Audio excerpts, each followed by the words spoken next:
Welcome to the Alternative Healers Coffee Chat. I am Victoria Amador. And Janel Mulligan. And I help those going through spiritual awakening release traumas, fears, and doubts. And I am a life mediator, quantum healing practitioner, Reiki, and NLP practitioner. And the goal of this podcast, this community, is to introduce and reacquaint you, our listeners, to different healing modalities and hopefully empower you in your healing journey. And today we have Yohanny Garcia. And Yohanny is the actor. She's an artist. She's a poet. Like, that's one of the things that I love about her the most. And she's a writer. She had an amazing book out that I'm definitely going to recommend. She's also the founder of the Goddess Mystery School program. And she's a medicine woman. So today we're going to have a pleasure of really just diving deep. And I cannot wait. Welcome. I am so excited to join both of you. Thank you for inviting me. Thank you for being here. Give us a little background. Like, that was 20 seconds, but I want a bigger, deeper background about who is Yohanny, Annie, as I know her to be, and how did we get here today? Well, I am a woman who has remembered who she is, who has gotten in touch with the love and beauty inside of me. I've activated the divinity within myself.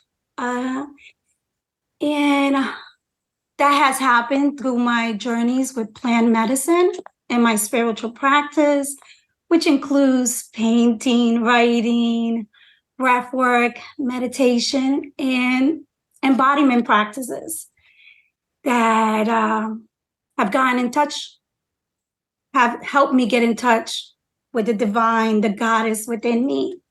And I do all this work to be of service to the collective, to use my unique soul symphony, what I call my unique soul symphony, which are my gifts and talent, my medicine, to be of service and to help our sisters and brothers wake up and remember who they are.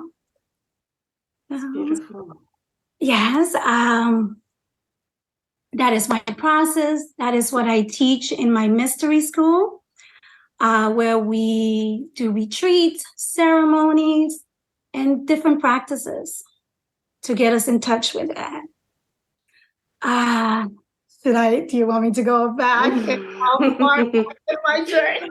Well, I want to know how you got to this journey of the healer path, right? Like, what made you get to that point where you know that you were here to serve others?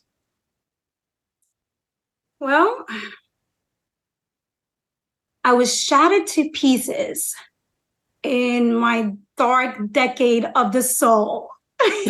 Not dark night, dark decade. The love of my life, my mother, transitioned. She died, and I had no tools to deal with that. So I basically masked my pain and numb for a decade with alcohol, and went to really dark spots within myself, you know? And so that's where I would say the calling came. I mean, I've always been really spiritual because I was raised in where we prayed every day. We, with the rosary, it was beautiful. And then when I was about 21, I had a major experience with a psychedelic. And it was beautiful, and it let me know we are all one. It was amazing. It was magical. But all that didn't help me during my Saturn return. The experience of my Saturn return. where life just hits you and it hits you hard. And but then I one day, you know what? I'm going to read a poem. Actually, can I? Sure. Please. I just because this would tell you a little bit of that decade of darkness. Mm. On the wings of my imagination, I soar out of the cave of shame and guilt into the light of the goddess I roar. Isis gave birth to me, but life incinerated my wings. One night, while I had laid in a drunken stupor, she made 2 incisions on my back. A single white feather sprouted out. She blew them into a million fluffy feathers. You are my child, I heard her say. The path to Isis was not easy. On one hand, I carry my heart shattered in pieces, blood dripping through my fingers. On the other hand, I carry a bottle of wine, an elixir to numb the pain. She looked at me and said, your heart belongs not in your hand, but in the center of your being. There it can heal. The tears poured down my eyes like the raging waters of Niagara. 2 balls of lead lodged themselves within, one in my throat, one in my womb. I could not speak. I could not give birth to the stillborn child inside of me. I walked around a zombie feeding on crushed grapes. I refused to ask God for help.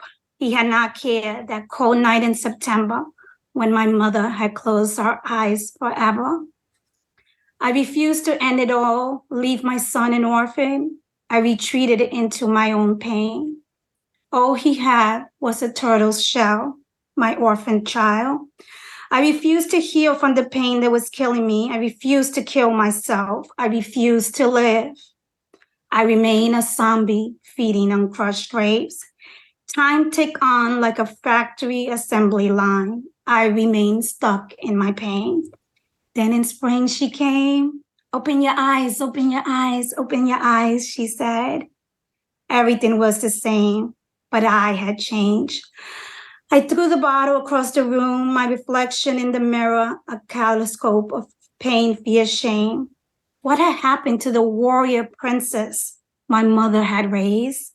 I got back on my feet, my orphan son in one hand, my lotus flower in the other. I began the road back home with my heart in the center of my being.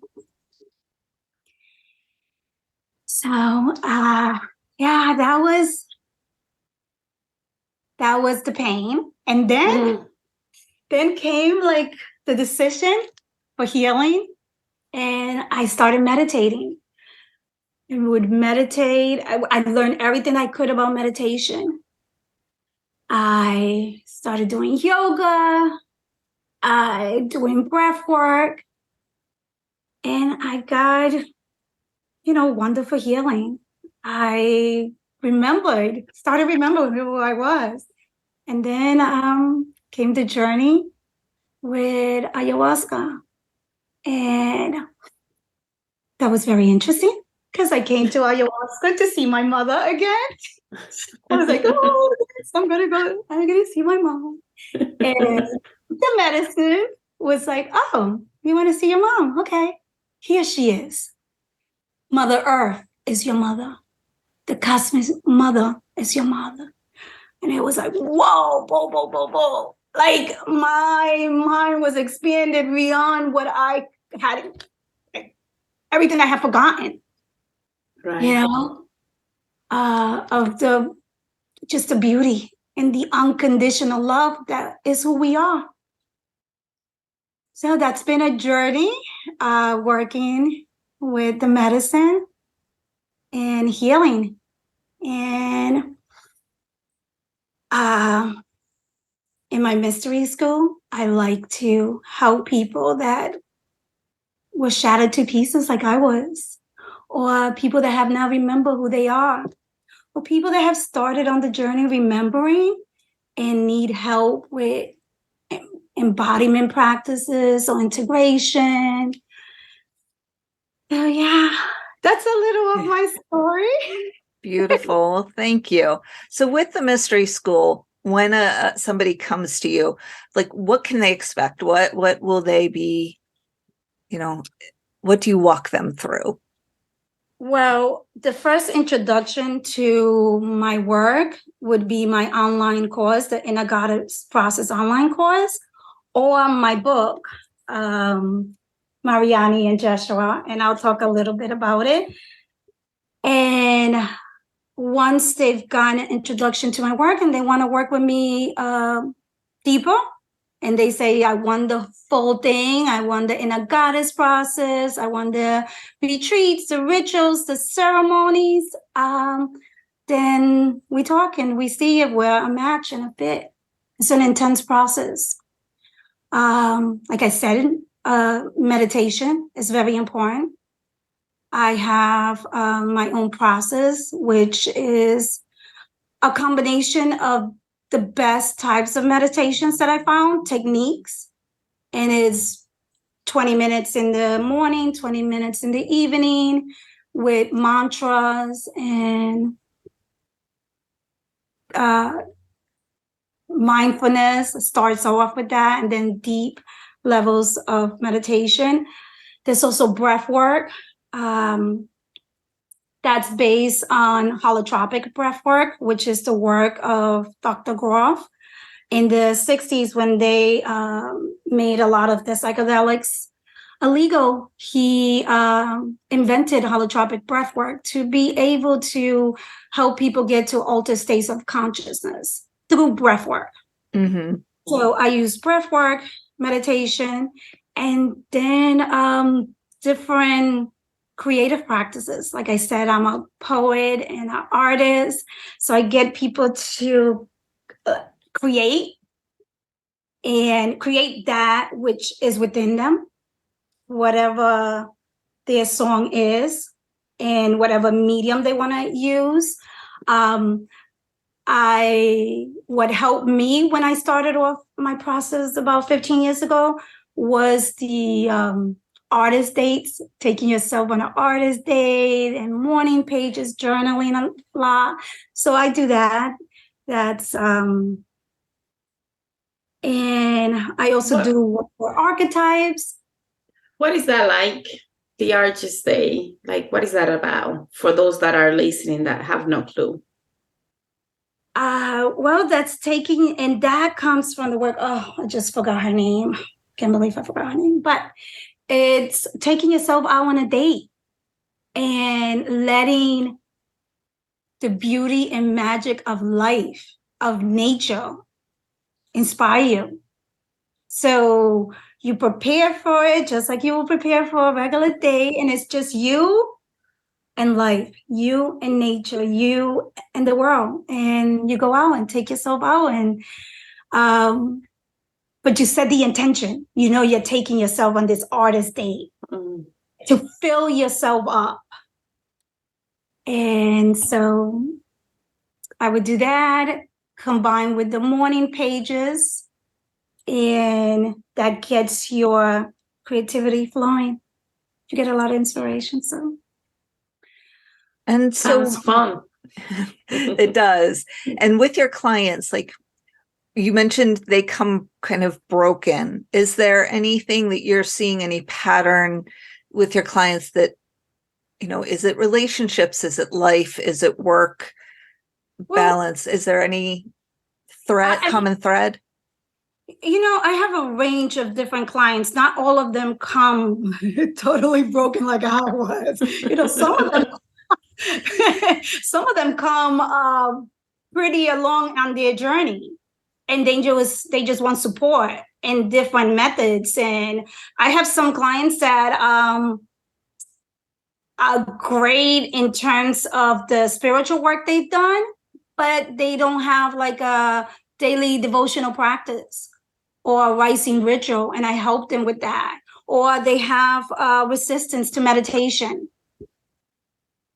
I have clients that would never do plant medicine, so I help them get in touch through breath work.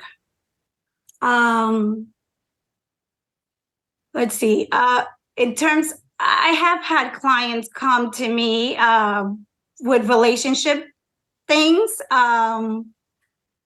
Well, usually a woman that is not in a relationship and wants to, and I'll give her a couple of practices. Okay. To first learn how to love herself, because how are you going to be able to, manifest, attract that which you want if you are not in touch with who you are?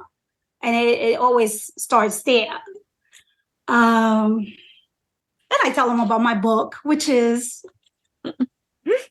Mariamne and Yeshua, which is the love story of Jesus and Mary Magdalene. It's a very interesting, it took me about 20 years to write. I was a young, 21 in Paris, but I had been raised Catholic. So I have to say that. And I was traveling throughout France, and I started receiving all these downloads and insights. And it was like, they were in love. Oh my goodness, they were in love. And then, they're so blasphemous. Something like that. My Catholic upbringing. And so I was like, if I'm going to come to my mom or to my family or something like that, I have to find out if it's true or not. So I did years and years of research. My training is as a journalist. So I went in, I read everything written, all the Gnostic Gospels or the Nag Hammadi library, just everything written, not just the Bible. So, and after years of decade, I was like, doesn't matter. Doesn't matter. It's just, I feel it in my heart, and I will tell the version that I feel and share that. Not to, I got tired of the research. I was like, you're never going to win with that. I'm like, no, because it was supposed to be this scientific data. Right. I learned a lot, but I'm a poet. What I love about this story was the love, was the union, was that she was just an equal to him. That's what I love. That's what I felt. And I was like, that's what I have to tell. So, yeah. And I've always felt the goddess very close, very, very close to the goddess. And so Isis, she's always been with me. I'm very, just in my field, it's always been the goddess. Before, when I was little, it was the Virgin Mary. Yeah. But then as my views expanded and I got in touch with and all the research I've done, and I studied about Lakshmi and Sarasvati, and Kuan Yin, I just love the goddess and all her manifestations. And it's something that was always in me. Always. And so where was I going with that? That's okay. I was wondering, though, when you were talking about Isis and the mother archetype, any specific stories that come up in regards to personal experience with Isis? Funny you ask. I actually had she's come to me in dreams a lot, but when you asked that question, I remember a session that I had with you in your quantum healing program, Awakening the Healer, and where Isis came and she activated all these codes in me, and it's really beautiful. It was really incredible. So it's really bad right now that I don't remember this moment. Really? Let's pretend that didn't happen. It was pretty intense.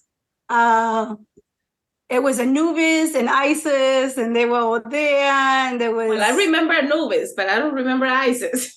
Oh, yeah. Well, the thing is, Isis was in the outside of the room watching everything. Hathor was in the room with Anubis. And so I could feel, like I've always felt her watching over me, her energy, her love.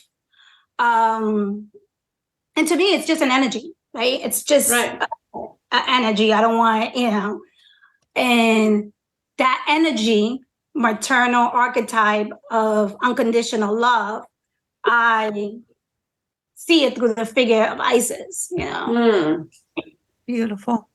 So it could be that same archetype, that same energy could be felt through a lot of different models, manifestations. It doesn't personally have to be Isis. It's Isis to me. Right. I do remember you having a session where you had many different figures in one image, and they had different layers of what it represented. Is that what you're talking about? Okay. Well, yes. I remember there was so many journeys. But yeah, that one with the different layers of the different goddesses, and not only the goddesses, ancestors. Okay. In that session, it was different ancestors. Felt my Taína ancestor that has always been with me. And then the African and the European. It was all three of them, and they created a Merkaba around my body. That was pretty powerful.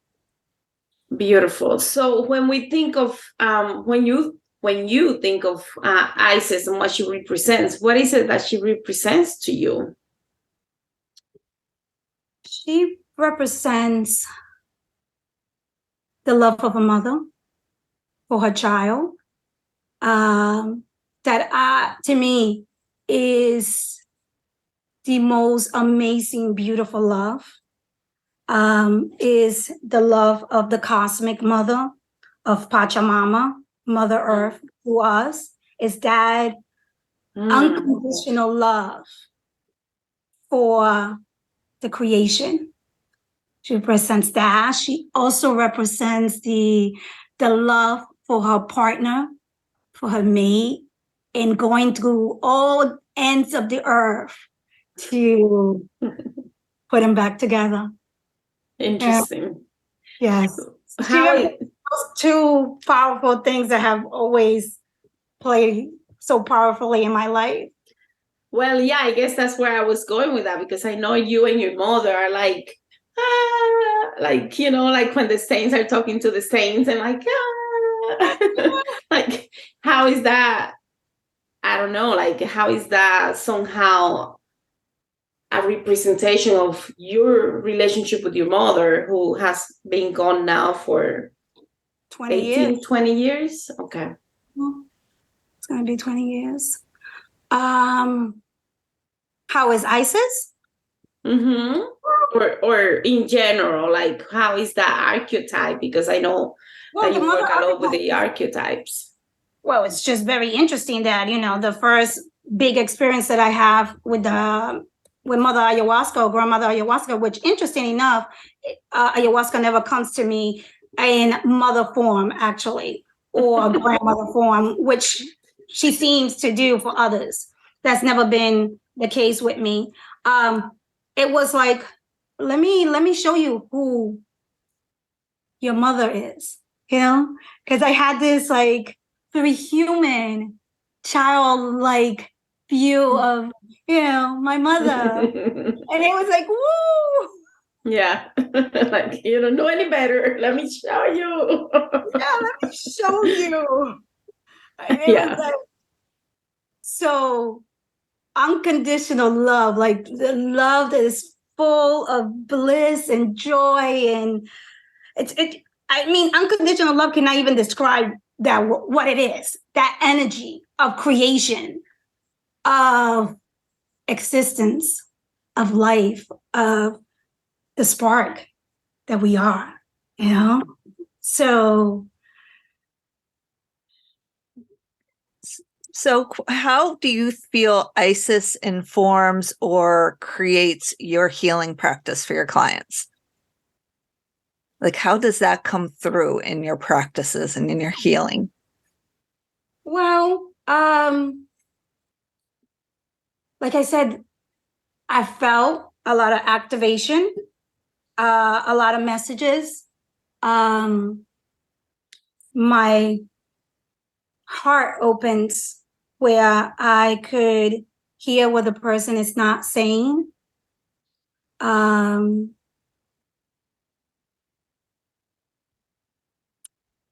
Parts of their stories are sort of revealed. And that, and the only reason I relate that to Isis is because she represents that higher awareness and higher connection to me. And so when I am totally connected, I am able to transmit, become a channel where higher healing information, wisdom comes through.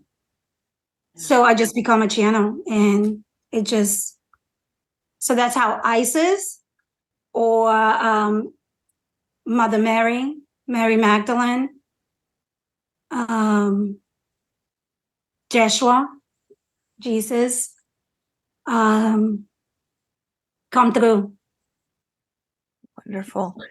And with your mysteries program, do you have it like, do you tailor each for each individual client, or do you have like a program for small groups or anything like that? It's actually custom design, all of it. We really work on creating, like I said, a treasure map back to your heart. And every individual is unique.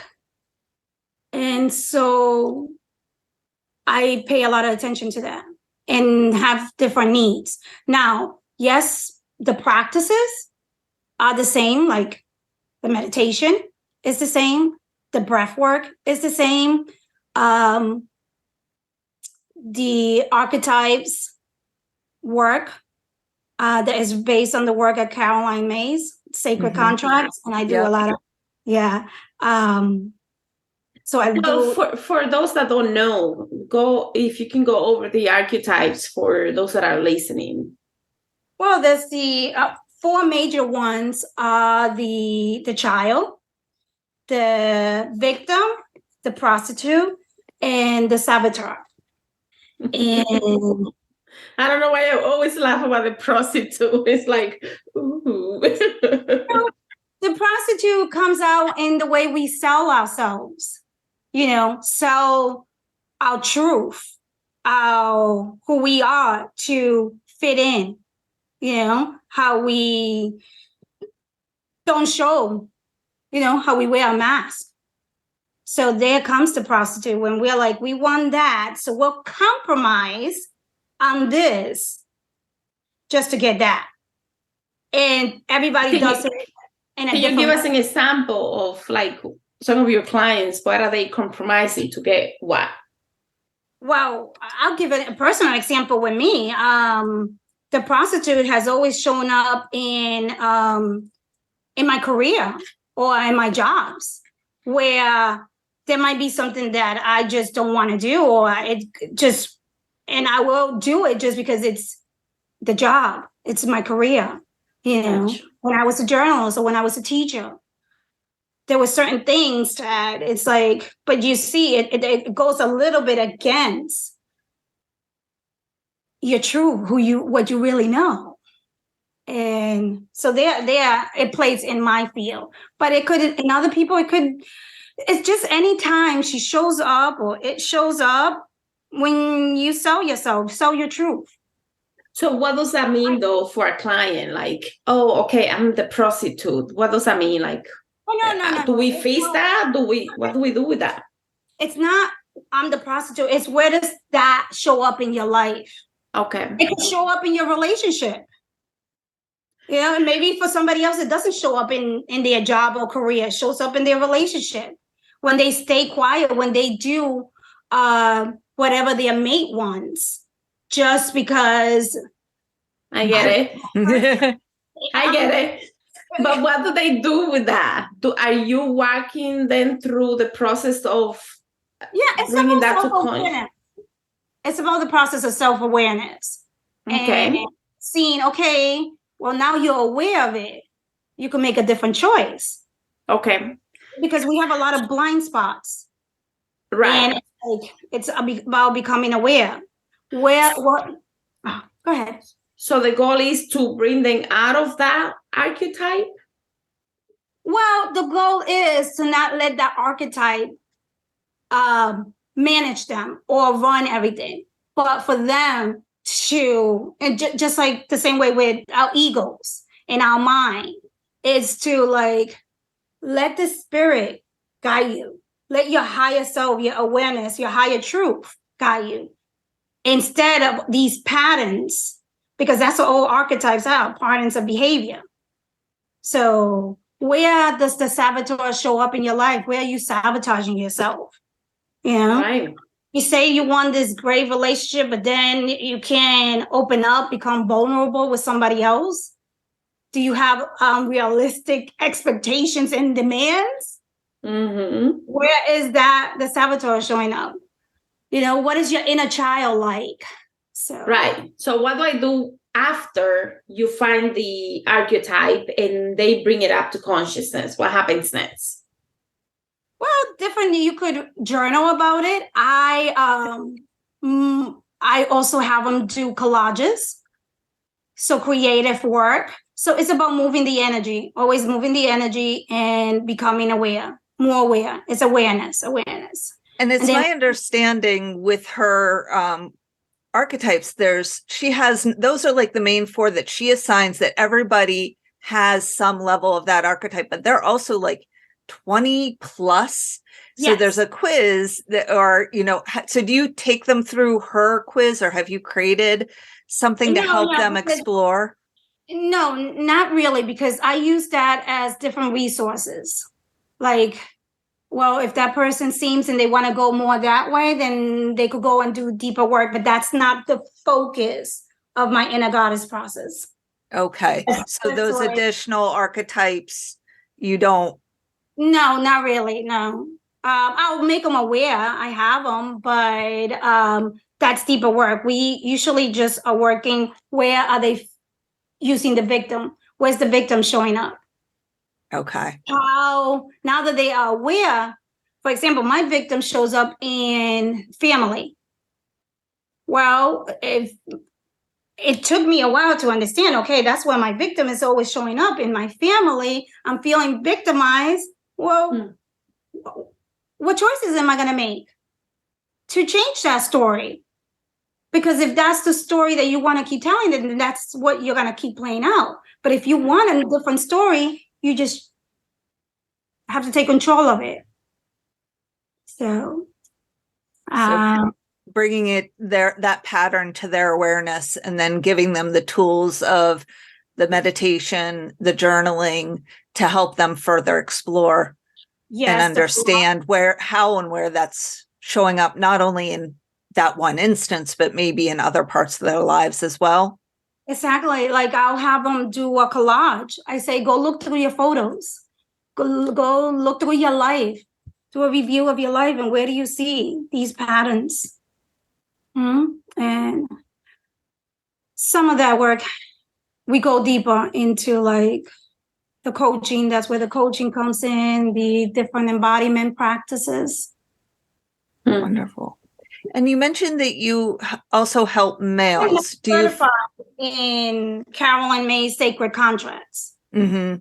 It's just part of something that I love, that did a lot of healing in me. So I incorporated things that I know that worked for me, and I introduce my clients to different resources. And that's beautiful because every client needs something different and it's going to resonate differently for them. Because there's different authors that have different types of archetypes, and did a lot of studying in that realm as well. So I can relate to using that for the healing.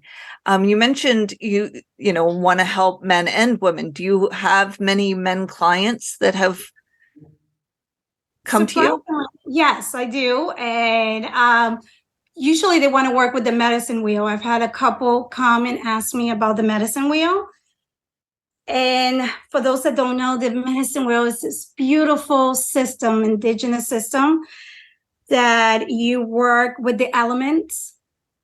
You work with fire, water, earth, air, and you work with the stone people, which are the rocks.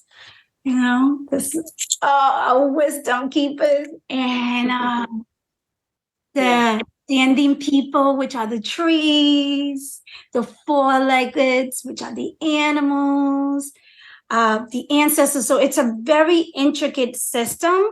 And I've had a couple of men come and ask me about that. And I'll do an introductory process because the medicine wheel is very, very intricate. It took me 12 years to even start understanding it. And so I just do like an introduction to it for the men that want to get in touch. It's like, I want to get in touch with like that nature part of myself, with the trees, the earth, the air, the fire.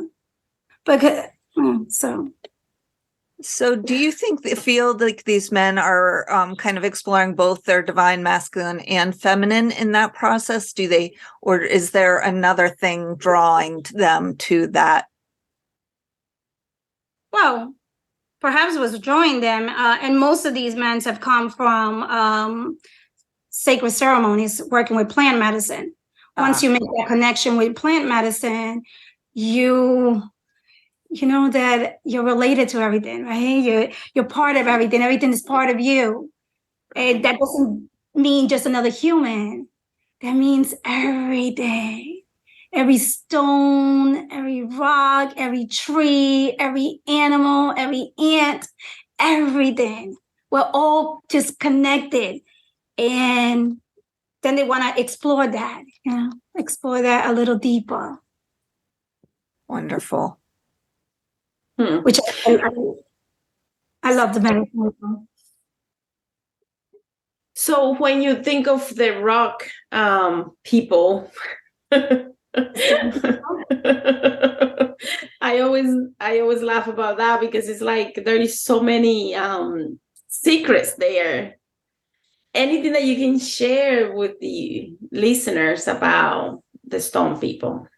I call them the rock. We call it in one of the occult practices that I practice, we call it mataris.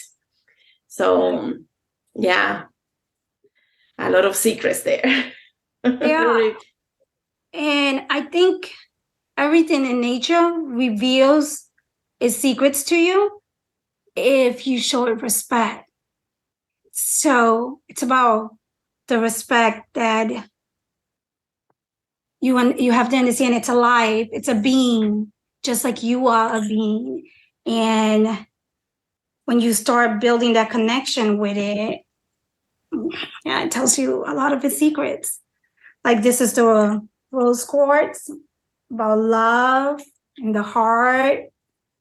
Have a lot of stones. This one about protection. So it's just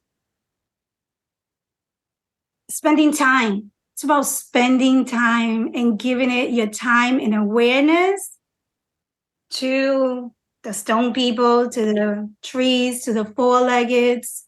That's interesting. The way that we see it is those crystals, those stones are like vortices of energy right? So the rocks that we call mataris are the like plain stones, the rocks that have been sitting by water for thousands and thousands and millions of years. So it's so beautiful. Yeah, they're full of wisdom. They've been here way long before we were even a thought. A human self was not even like, to imagine what they hold for us if we show them respect. And it's about that. One of my ceremonies with ayahuasca, it was full of pain. I could feel the pain of everything we've done to the earth. The disrespect, it was, I think I spent a whole night crying, just crying and feeling the abuse we've subjected our mother to, our, what's, you know, who we are. Yeah, who we are, how we've abused and disrespected her and ourselves in return. Not honoring everything. Because we are supposed to be stewards. Sacred, like, attendants, not this dominating force in nature. It's like, no, there's a relationship. There's a love. That is the only way. So we are getting close to time. Do you have anything, last words that you would like the listeners to think about or know? Let's see. This life is a gift. It's really a gift. And I believe that life itself is a ceremony. And if we're aware, everything could become medicine. And even the things that at one time were poison, you could see that the medicine in that when you find why you went through that experience, or you could find the healing. And in your story, what was something traumatic and painful could become that gift that you give to others to help them get close to love, close to who they are, their divine self, close to the earth, close to the God and Goddess. I think that's it. And thank you so much. This was a pleasure talking and really enjoyed it. So how would our listeners find you if they feel drawn to your energy? How would they find you on social media or your website? Well, they could go to my Instagram, and there are links on Instagram to my book, which is on Amazon, and to my online course, The Inner Goddess Process. And I will make the course free for 24 hours for your listeners. And then that's an introduction to my work. And then once, if they feel like, yes, I want the full thing, then they can contact me and we could take it from there. Wonderful. Thank you. Wow. Beautiful. Thank you so much for being here with us tonight. It was a pleasure. It was wonderful. It was really wonderful remembering. What's your Instagram handle for our listeners? Yohanny.Ani. And Yohanny is YOHANNY.Ani, ANI. Wonderful. Fantastic. Thank you. Thank you. Hope and love and joy for both of you and for everyone. Thank you. And to our listeners, like, subscribe, and share. And until next time, thank you.